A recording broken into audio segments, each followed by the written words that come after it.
Olá, bem-vindo ao Educaê, nosso primeiro encontro do curso Educaê.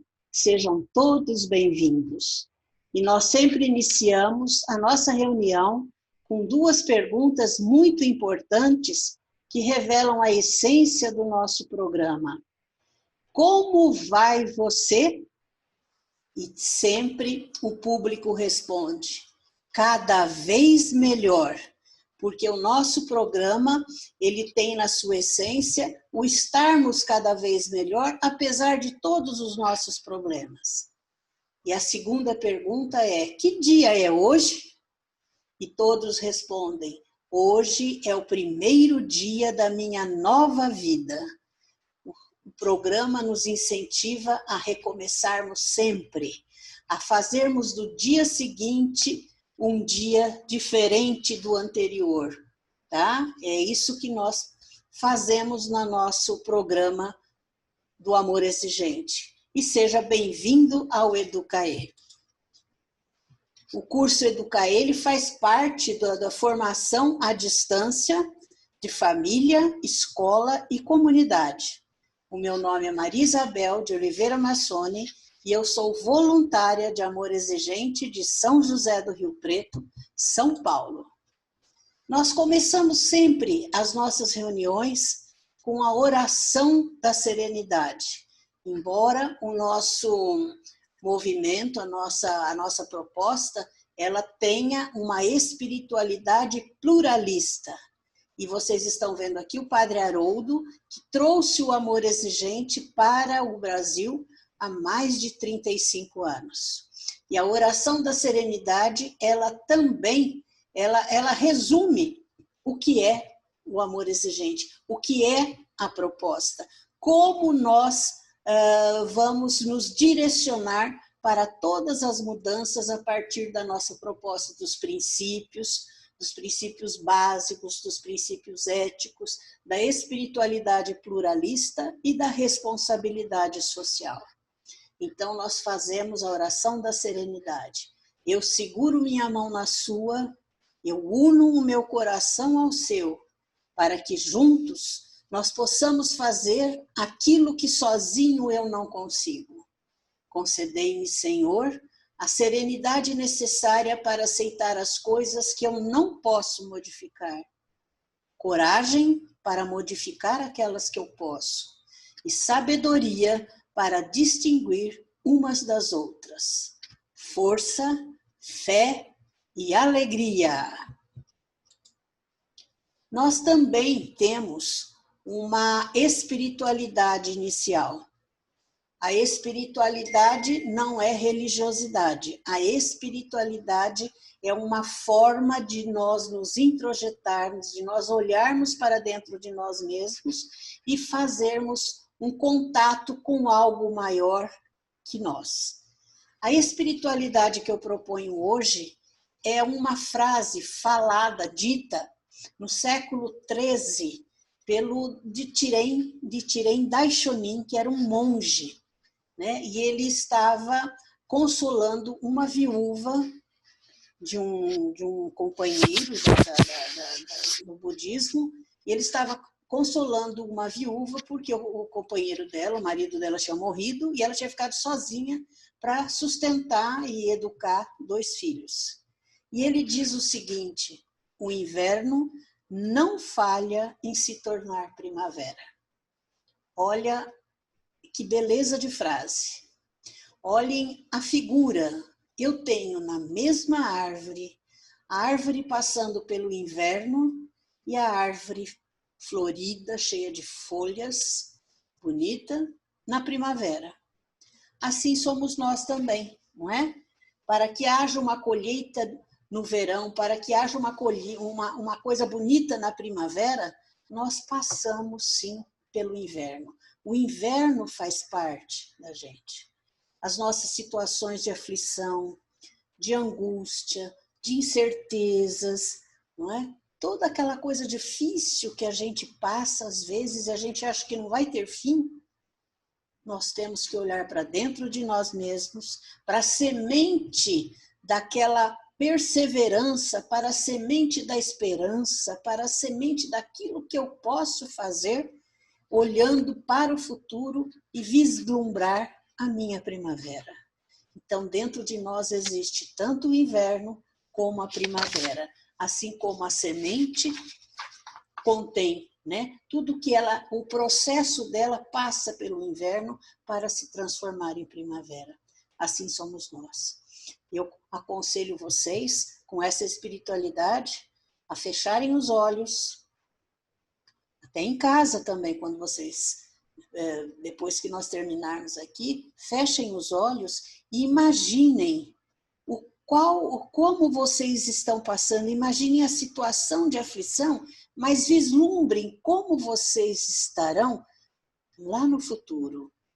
Qual é a primavera de vocês? Como que vocês vão estar depois de passar por todo esse nosso programa, depois de usar todas as nossas ferramentas, depois de vocês usarem, para que vocês possam construir a primavera que vocês almejam e desejam.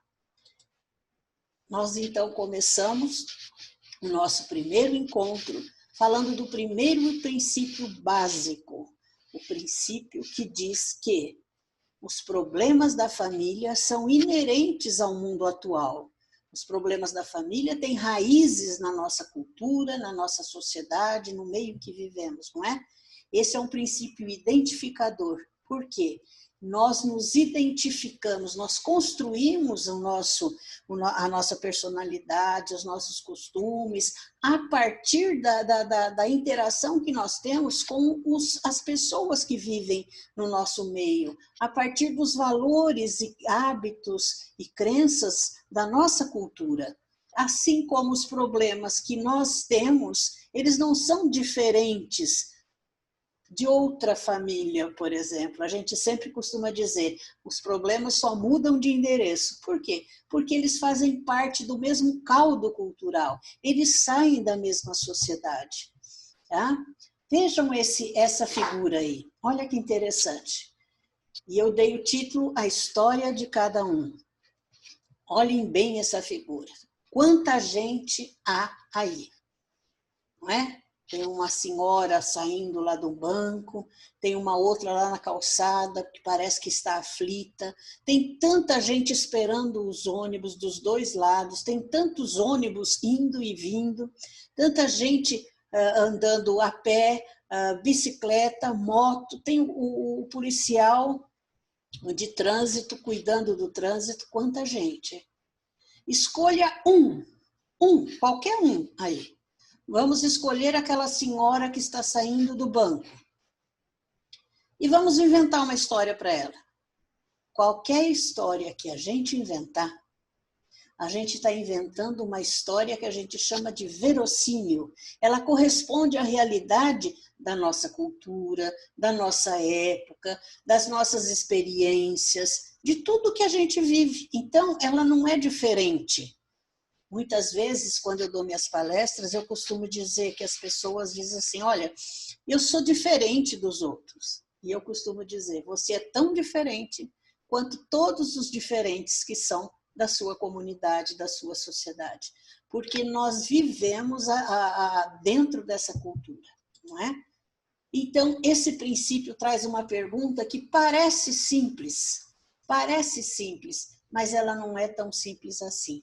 Essa pergunta diz respeito a nós. Faça essa pergunta a você mesma. Quem sou eu?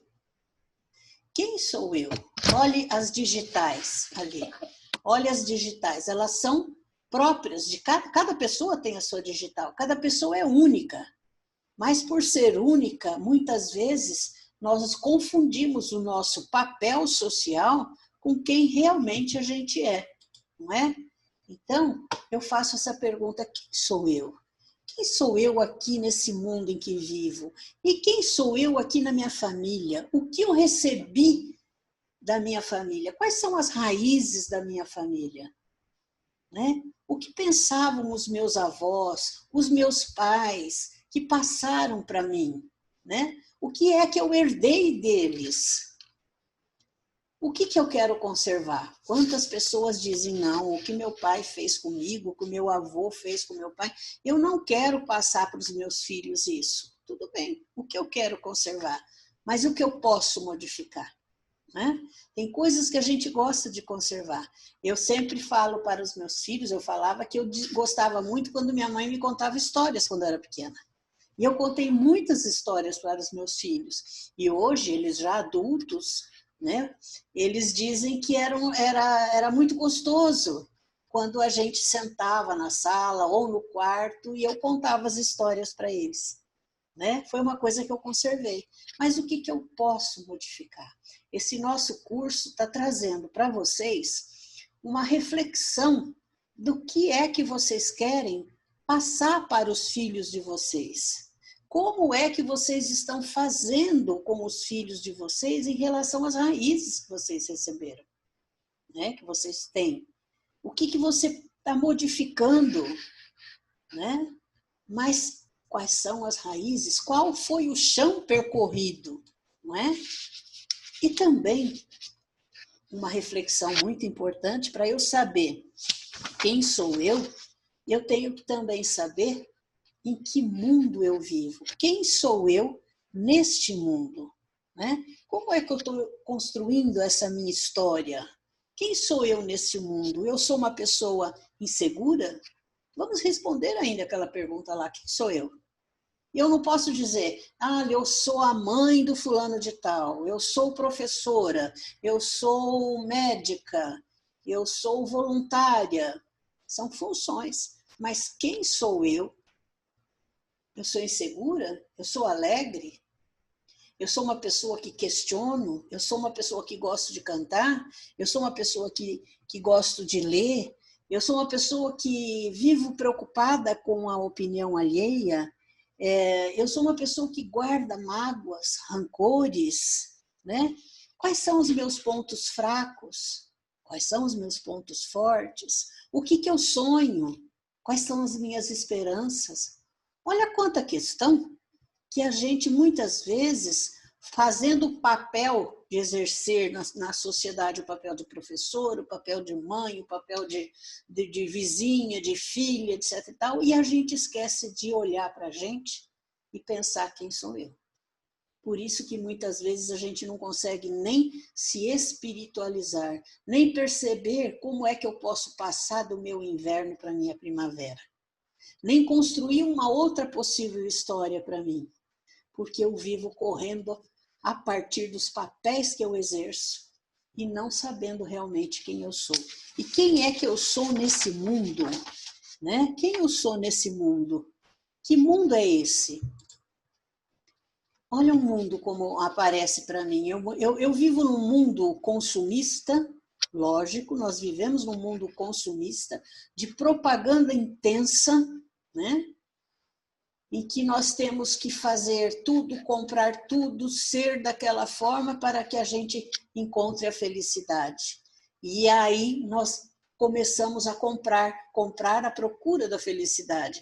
Ou começamos a tomar remédios, a nos automedicarmos, porque aquele comprimido vai nos deixar mais calmos, vai nos deixar mais felizes, vai nos fazer dormir, vai nos fazer enfrentar o dia com mais ânimo. Quanta medicação que a gente usa e muitas vezes a gente foge às nossas frustrações, a gente não conserva, não constrói uma resiliência para enfrentar os problemas difíceis e se esconde no meio da medicação.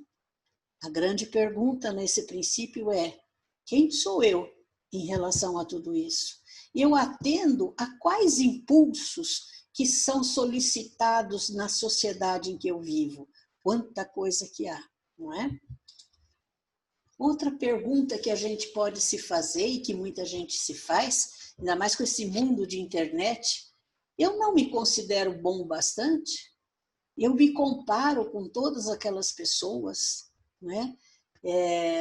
que ainda mais no mundo da internet, do Facebook, do Instagram e de outras mídias, que se colocam pessoas felizes, fazendo declarações de amor para o marido, para a esposa, colocando uma felicidade que nós precisamos, no mínimo, contestar. Mas a gente vê aquele pessoal tão feliz e depois a gente olha a nossa vida e fala, não, a minha vida não está boa, eu estou com problemas financeiros, eu estou com problemas em casa, eu estou com problema de relacionamento, eu tenho problema de comportamento com os meus filhos dentro de casa, eu estou meio desorientada e então eu não sou bom o bastante, porque esse pessoal que eu estou vendo aí no Instagram, no Facebook, deve ser muito bom. Eu não me considero bom o bastante, eu me critico. E é assim que eu me sinto? É assim que eu me sinto? Quantas possibilidades eu posso ter para construir novos caminhos, novas formas, novos comportamentos, e eu não sei para onde vou. Eu não sei o que fazer. Eu fico parada, imobilizada, né? Quantas coisas aparecem e eu não sei optar, eu não sei seguir. Eu tenho medo de avançar num caminho e não dar certo. No amor exigente, nós aprendemos, se não der certo, nós temos sempre a possibilidade de retornar e de ir para outros caminhos, construir novos caminhos, novas formas. O amor exigente nos ensina a ser criativos. O amor exigente nos ensina a nos reinventarmos, né? E isso, quando a gente faz, os nossos filhos estão vendo a nossa forma transparente, guerreira, coerente de enfrentar a vida. E isso é prevenção. E isso é prevenção, que as crianças seguem o nosso exemplo, e o exemplo arrasta. E nós não estamos dando exemplos diferentes, exemplos falsos ou ilusórios. Nós estamos dando exemplo de gente que quer melhorar, de gente que quer fazer as coisas darem certo, ou darem mais certo do que já estão, e com a possibilidade de errar. E a possibilidade de ultrapassar o erro e fazer diferente. Porque nós vivemos numa época caracterizada como incerteza e do imprevisível. Nada é muito certo, né? Nada é muito certo. As coisas caminham rapidamente e as coisas vêm e a gente não sabe o que fazer, porque eu não tenho um chão para eu poder caminhar, porque as coisas estão mudando rapidamente, então eu fico incerta, as coisas me deixam com incerteza, porque elas são imprevisíveis também, né? E isso me deixa com medo. No amor exigente, a gente aprende a não ter medo. No amor exigente, a gente aprende a perceber como é que nós estamos no mundo em que vivemos e o que nós podemos fazer, não é? É uma época do imediatismo, de tudo tem que ser agora, você não pode perder tempo, porque tempo é dinheiro. Olha só o que fizeram a gente acreditar, não é? Tempo é dinheiro, então tudo tem que ser rápido. Você não pode perder tempo fazendo uma comida gostosa, perdendo tempo fazendo alguma coisa para sua família, porque você tem que correr para arrumar um outro emprego, para ganhar mais dinheiro, para poder comprar um novo carro. Olha só. E aí há uma fragilidade de valores. Nós corremos tanto, né? E nós não sabemos exatamente quais são os valores prioritários que nós estabelecemos para a nossa família. Qual é o valor que você está colocando para a sua família com os seus filhos? O que é que você está fazendo para que eles percebam que você está modificando o que você herdou, ou modificando ou questionando o mundo ao seu redor e optando por um caminho mais seguro, né? Olha aqui, é um mundo da violência, a violência verbal, a violência física. Nesse programa, a gente aprende a ver como a gente está, e aprende a fazer metas de mudança para a gente poder nos reinventarmos, mudarmos, nos transformarmos para algo melhor, para uma qualidade de vida melhor, né? Olha lá, nós vivemos num mundo de individualismos. É difícil a gente olhar para o outro. Quanto de solidariedade, de fraternidade você está colocando como ingrediente na sua família, olhando para o outro, ajudando o outro, discutindo com seus filhos como é que vocês podem ajudar, não é?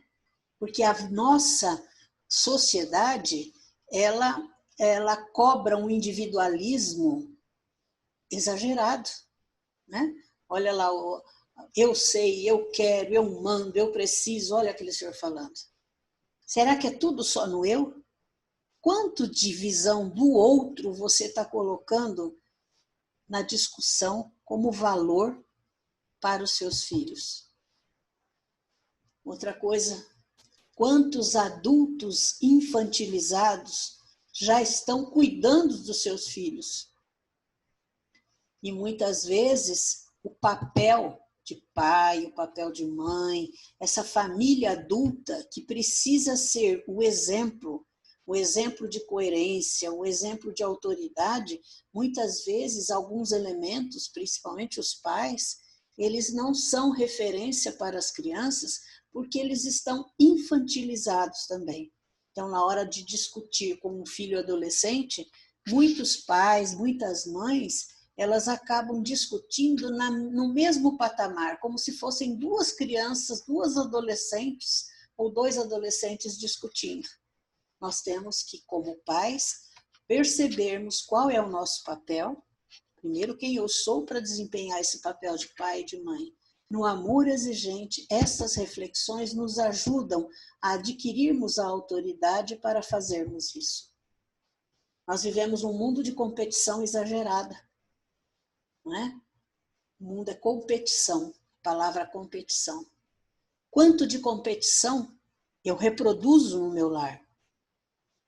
Eu digo para um filho, olha, por que você não é igual ao seu irmão, que tira notas boas, que passou no vestibular, que passou em primeiro lugar, ou passou entre os 10 primeiros? Por que você... Olha essa competição de ter mais, apresentar melhor performance em determinada coisa, não é? E por que não colocarmos a palavra cooperação também?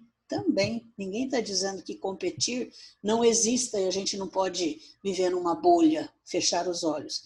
Mas, além da competição, onde eu posso ter cooperação? O que é a cooperação aqui na minha casa? Quanto de cooperação eu estou tendo em casa?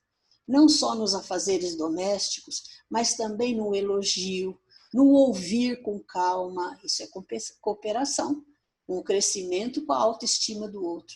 Quanto que eu, como mãe, como pai, estou cooperando no crescimento da autoestima e na habilidade de olhar o outro, na habilidade de transformar aquele meu filho, minha filha, em um verdadeiro cidadão.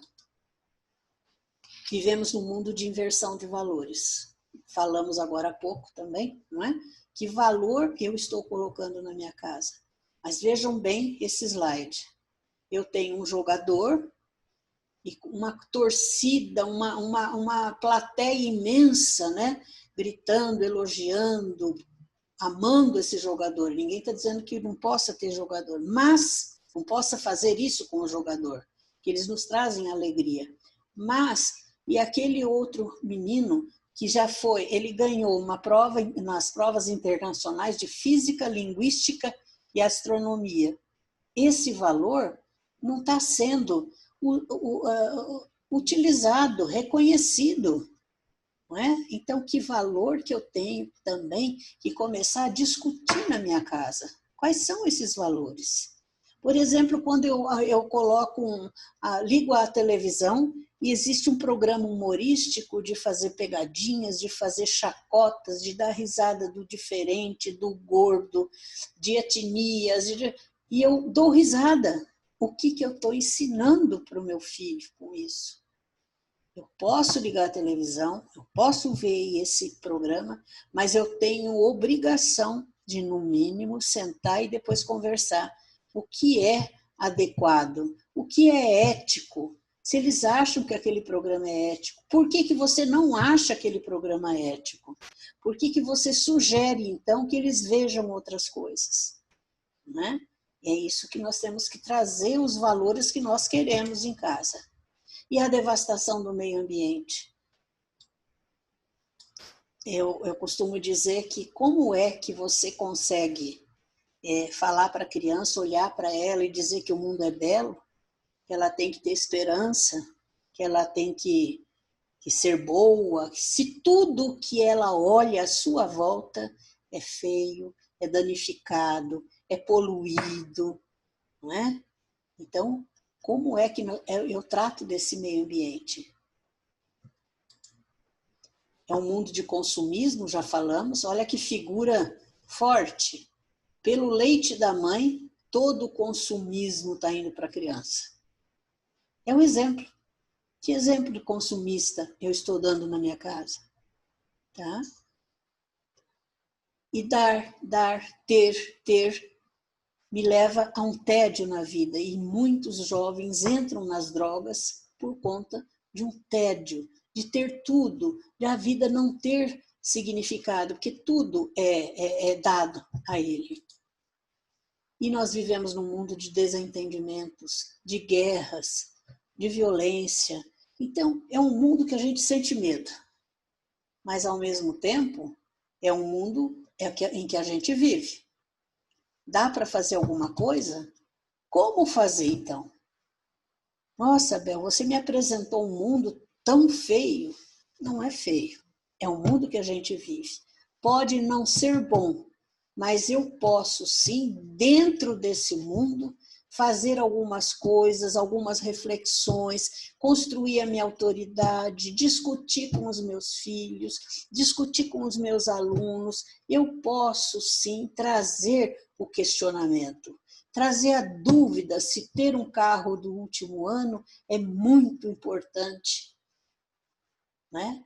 Eu posso trazer a experiência de levar meu filho a fazer um trabalho comunitário, um trabalho voluntário, para que ele possa deduzir o que pode ser bom também no olhar para o outro. Como fazer, então? Eu gosto da resposta do Papa João 23. A primeira coisa, logicamente, se você for para um grupo de amor exigente, é interessante, né? Você vai aprender, você vai ver novas formas de resolver as coisas, de trazer valores para a sua casa. Mas o Papa diz o seguinte: consulte não a seus medos, mas as suas esperanças e sonhos. Quais são suas esperanças? Quais são os seus sonhos? Pense não sobre suas frustrações, mas sobre o seu potencial que ainda não foi usado. E no amor exigente a gente se descobre com os nossos potenciais não usados ainda de uma forma maravilhosa. E ele diz também: preocupe-se não com o que você tentou e falhou, mas com aquilo que ainda é possível fazer. Nós começamos também no primeiro mês, né, em janeiro, temos o princípio básico, que acabamos de ver, e temos o princípio ético maravilhoso que diz respeitar a dignidade da pessoa humana. Respeitar a dignidade da pessoa humana. A palavra-chave é respeito. Respeito a tudo o que me cerca. Respeito a mim mesma, respeito aos meus limites, respeito ao meu potencial, respeito à minha família, aos meus filhos, né? Por quê? A prática do respeito inclui o cuidado para que nossas ações e decisões não prejudiquem o outro. Respeito ao outro também. além do respeito a mim mesma, respeito ao outro, que esse é que protege, né? O respeito é que protege valores que vão garantir a estabilidade e a saúde da convivência. Então, eu não tenho que julgar, eu não tenho que gritar, eu não tenho que rotular, eu não tenho que ofender, eu tenho que respeitar a pessoa como ela é. Eu posso discutir, dialogar com ela, para trazer novas formas de caminhos que ela pode seguir, que nós podemos seguir, mas eu tenho que respeitar. Eu não posso dizer e nem comparar um filho com o outro, um parente com o outro. E a grande pergunta é, como você convive com alguém diferente de você? Você faz julgamentos? O que você está ensinando para os seus filhos com essa forma diferente de conviver com pessoas diferentes? Não é?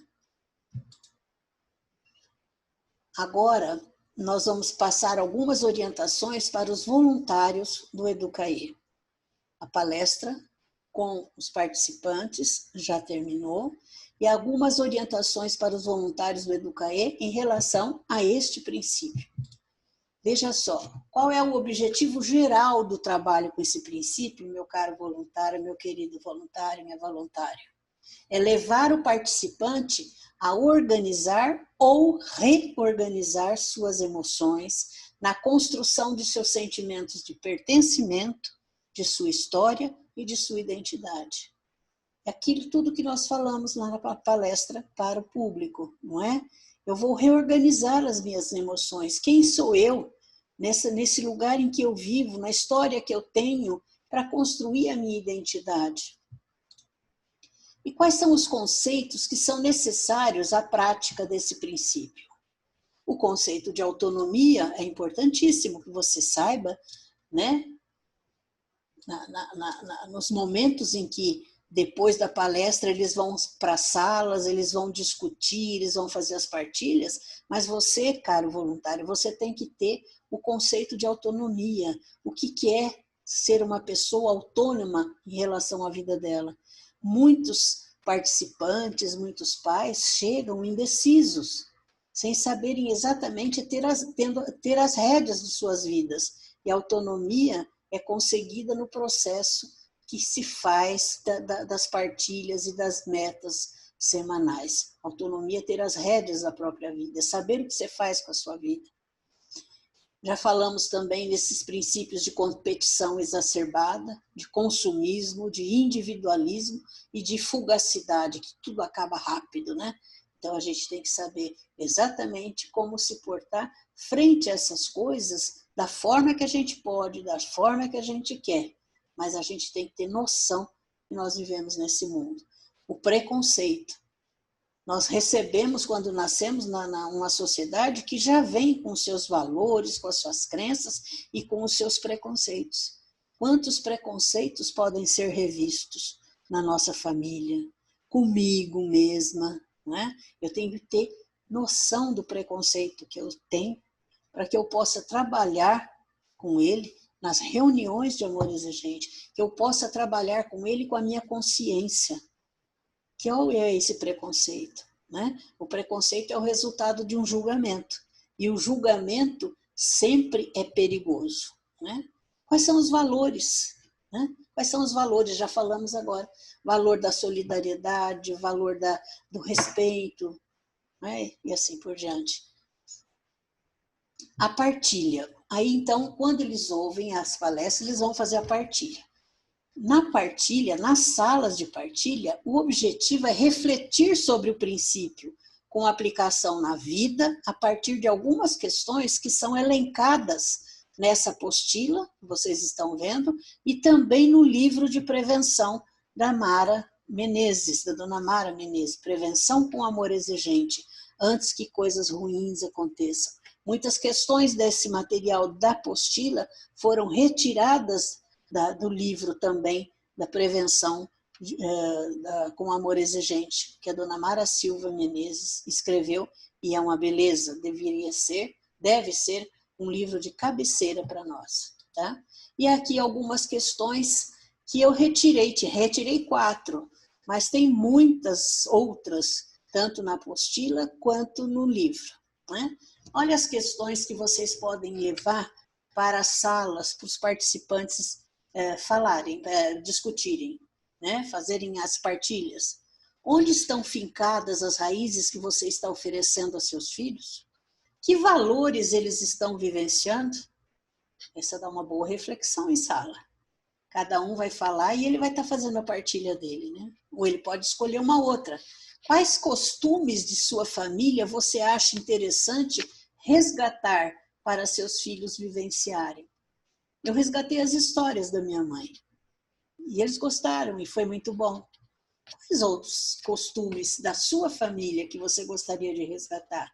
E dizer para os seus filhos que são costumes da sua família, para que eles saibam também das histórias de onde eles vieram, né? Outra questão, você faz alguma coisa para mudar seus comportamentos inadequados? Importante a gente refletir quais são os comportamentos inadequados que nós temos em relação à nossa família, à nossa profissão, ao nosso trabalho. O que eu posso mudar? O que eu tenho de bom que eu posso oferecer? Outra, o que falta para a sua família ficar melhor? Olha que pergunta boa. O que você pode fazer a respeito disso? Elenque. Faça uma lista do que sua família pode fazer para o que falta para ficar melhor. Converse com a sua família. Façam em conjunto essa resposta. E o que você pode fazer a respeito disso? O que cada um pode fazer a respeito disso? Olha que meta bonita, não é? Pronto, meta. Meta é o que nos move nesse programa. É o que nos faz mudar. A palavra-chave é mudança. A meta semanal que a gente se propõe a partir da nossa partilha é o que eu vou trabalhar nesta semana para que eu mude esse comportamento, por exemplo. Então, a minha pergunta final é: qual é a sua meta para essa semana? Sabendo-se que meta é um degrau da escada, é uma coisa por vez. O objetivo está lá em cima. Está lá em cima, no topo da escada. Eu não posso atingir o objetivo de um salto, mas eu posso, a cada degrau, a cada meta, ir construindo formas diferentes de me comportar, de interagir com a minha família, de trazer opiniões, de trazer assuntos para serem discutidos diferentemente na minha família. Eu posso fazer degrau por degrau. E assim nós terminamos. Eu espero que tenha sido útil a vocês. Eu quero agradecer a atenção. Muito obrigada.